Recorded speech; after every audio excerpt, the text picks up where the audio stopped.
Now, of course, with technology, it has unlocked multiple opportunities, multiple profit-making opportunities. But more than that, it has also raised customers' expectations. So, how can we shape the future of payments and securities, making it faster, smarter, and better? We have with us Alain Raes, Chief Business Development Officer, SWIFT, and Sharon, Head of ASEAN Region, SWIFT. Please welcome both of them. We live in a world of incredible change where new competition and emerging technologies are shifting the way the payments industry works. Payments are no longer a commodity, but a competitive differentiator. And new FX, trade, and securities solutions mean transactions can now be managed in more efficient ways. SWIFT has also recently announced our new strategy for instant, seamless, frictionless payments and securities processing, and has set out our exciting strategic roadmap to provide a platform for comprehensive transaction management services. I'm really pleased to have our Chief Business Officer, Alain here with us today to discuss how SWIFT, together with our global community, work towards reshaping the payments and securities landscape for the future. Hi, Alain.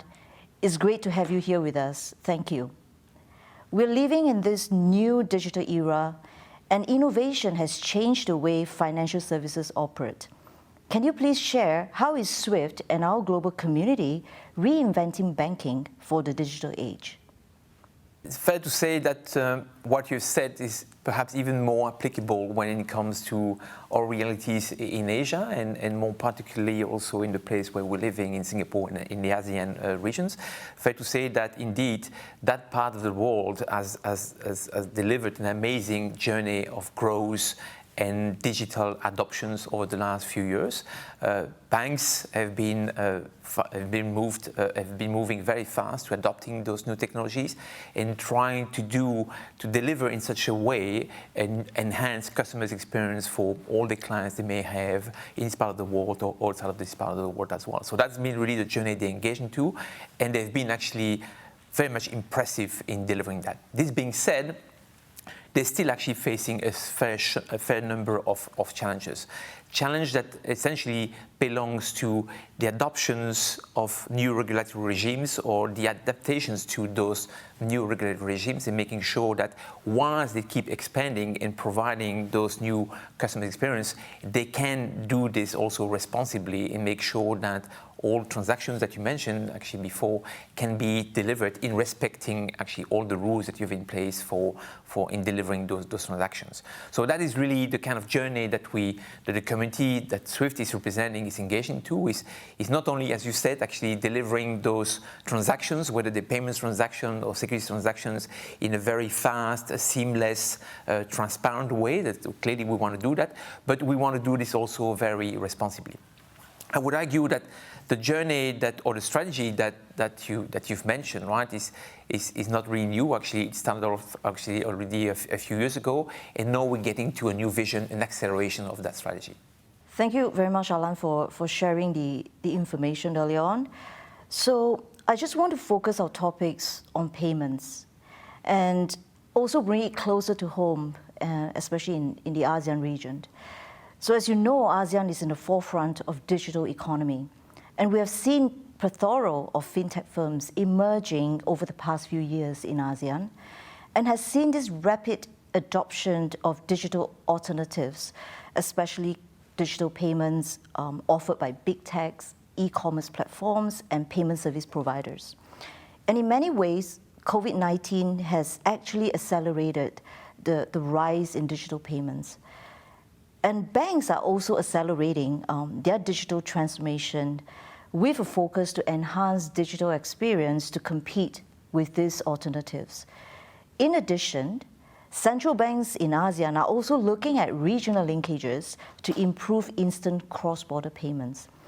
So can you please share with us and expand a little bit on our strategy on payments, and how can we help our bank be successful and help the region achieve instant cross-border payments?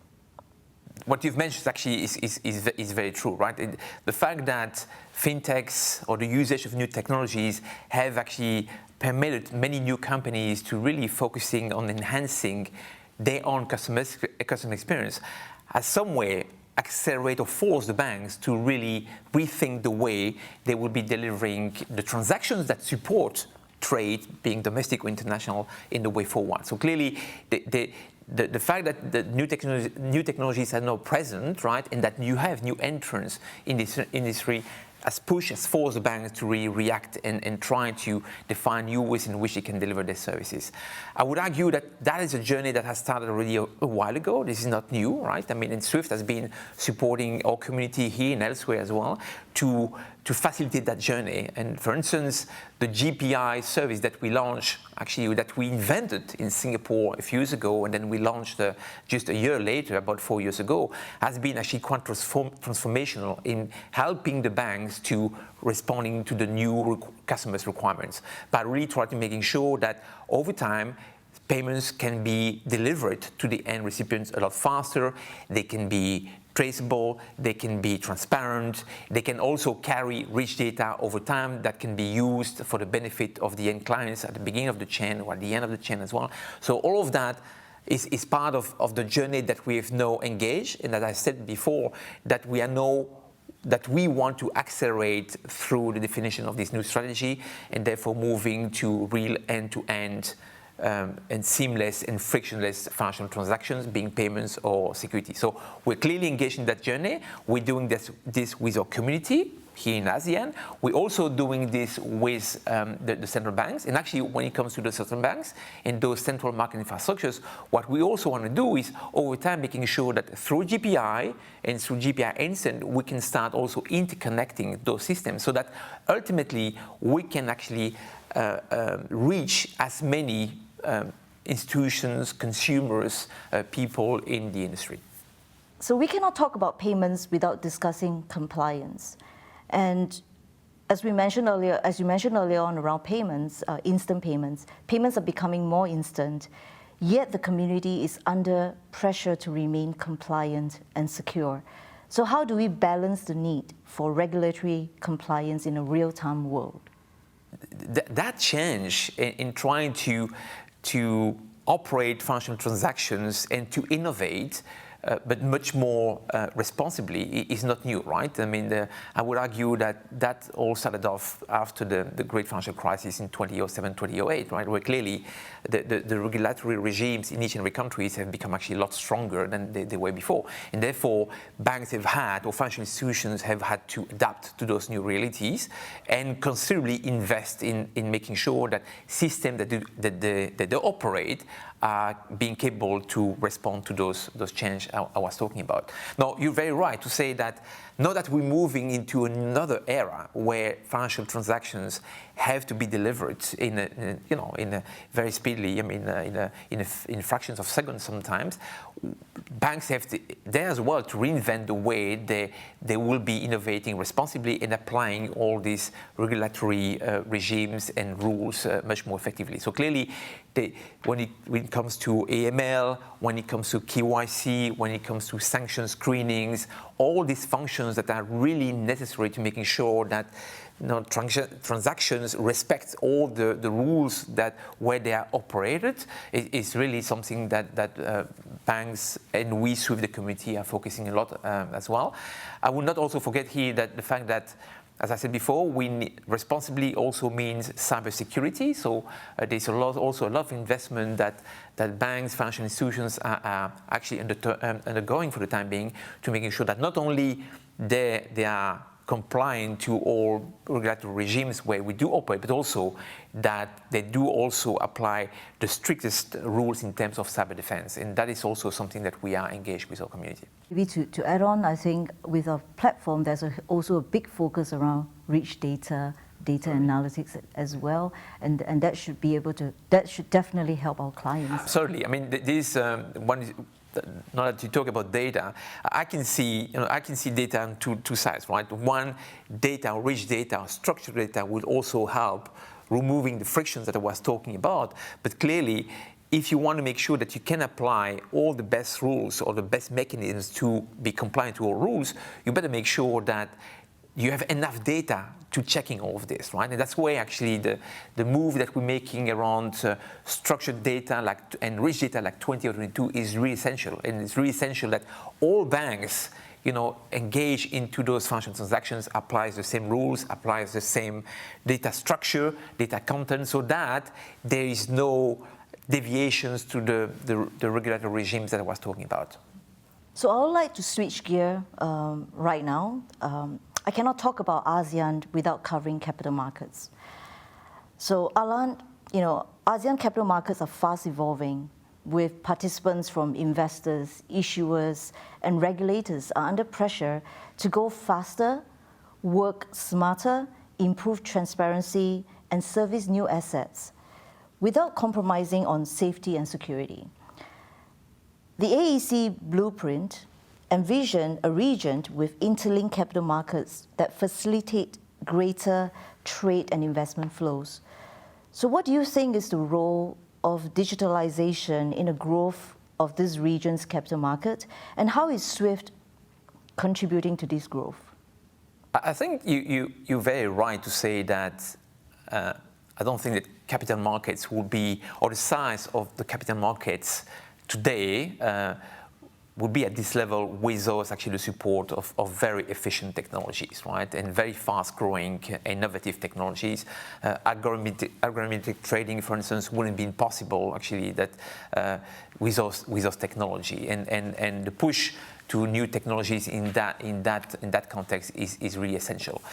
So I would argue that, as always with SWIFT and with our community, there is two big pillars to enhancing or to accelerating efficiency. One is about technology, and nobody is disputing this. Clearly, the fact that we have innovative technologies, digitalization agenda that are really accelerating on that is helping the industry to be more efficient, to be capable to coping with more volumes, to be more innovative in product definitions. That is clearly helping. But there is another big pillar for making all of this efficient is about the quality of the data that you're exchanging and the structure of the data that you have exchanging.